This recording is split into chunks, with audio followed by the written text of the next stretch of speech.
I think it's really important because if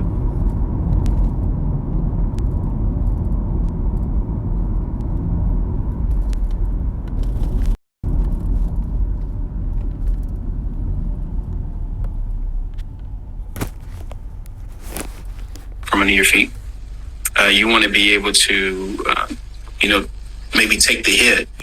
And if they're going for a one, and I don't have a very clear understanding of what your brand is or what you represent, then it could potentially negatively affect what I'm doing, and vice versa. So for particular people that I'm looking for people that protect their brand, people that have a lot of hope. But then I'm also looking for,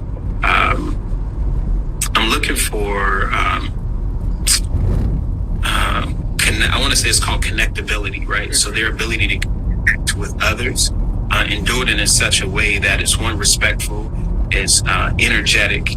They're not dragging people, but they're encouraging people to come along. And then most of all, I think it's more important that they have a heart to collaborate. Most people collaborate.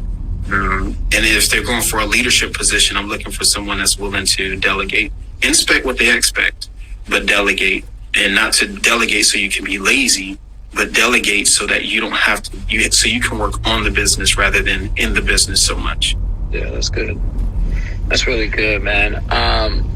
Talking earlier, you listed all the different things that you have your hands in, and your desire to create generational wealth. Can you explain to some of the followers, the people that may be watching this, why is it important to have multiple streams of income? I think it's really important because if the rug gets pulled out from under your feet, you want to be able to, maybe take the hit, but not fall. And I think so many times we put all that we have, all of our eggs into one basket. I think that's a very dangerous thing because we're betting on one thing. And I believe God has just gifted all of us with abilities and strengths, not just one, but I'm a communicator more than anything. So being a communicator, I think is very important that we tie ourselves to the things that work for in our wheelhouse. So if you're a salesperson, you're not a salesperson, you're a people person, and you're a communicator as well. So how do you take that skill set and apply it in various areas? Not so that you spread yourself so thin that you're no good to anyone, but so that you can tap into different things. So like for instance, creating a vlog or a video cast, right? That's a great way for someone who is a communicator in sales to start another business and potentially grow, get sponsors from other areas. And you could spend your time talking about, what makes janitors or sanitation workers great for all businesses. And it could blow up because you're a great communicator. I just think it's very important that with having different revenue streams, it doesn't limit you to whatever you do. And number two, it puts you in a position where you can be influential to everyone around you. You can show people that you can do more than one thing. I think in life, we spend so much time, and if you can think of this analogy or take this analogy to heart, we spend so much time, all of us are sitting at a stoplight. The light is turned green, and if everyone at the stoplight is still sitting there, everyone's okay because everyone's doing what everyone's doing.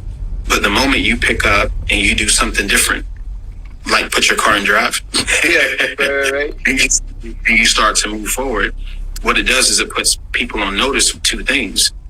Why are they moving and I'm still sitting? So I'm either going to hate the fact that you're moving and I'm not. I'm not going to start moving. I'm just going to hate on you for doing it, which is okay. That's motivation.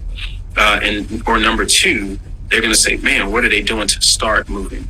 How did they momentum, and how can I tap into that momentum so I can start moving as well? Wow. Oh my gosh. This is seriously bars, you guys. You're probably going to have to listen to this one multiple times to get everything, man. So I know this just from us going way back, but you had some time with the great leader, John Maxwell. What is just one thing that you got from being around John Maxwell?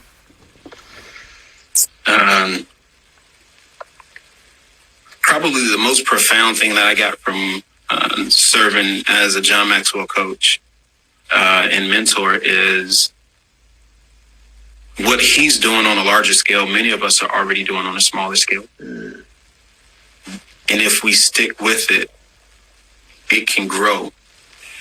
Most people don't have the stamina enough to stick with it. So I was a pastor of a church once. And when I was pastoring, I sat down with someone who's a mentor to me, kind of stood out from everyone else. And this guy told me, he said, Nate, he said, most churches fail because they stop too early. They stop too early. So if they don't make it to 10 years, then they won't ever see real growth. And I just think that that's true in all areas of life. John Maxwell is one. So he had this great vision and he wrote these great books and he spoke with Chick-fil-A, which kind of put him on the map.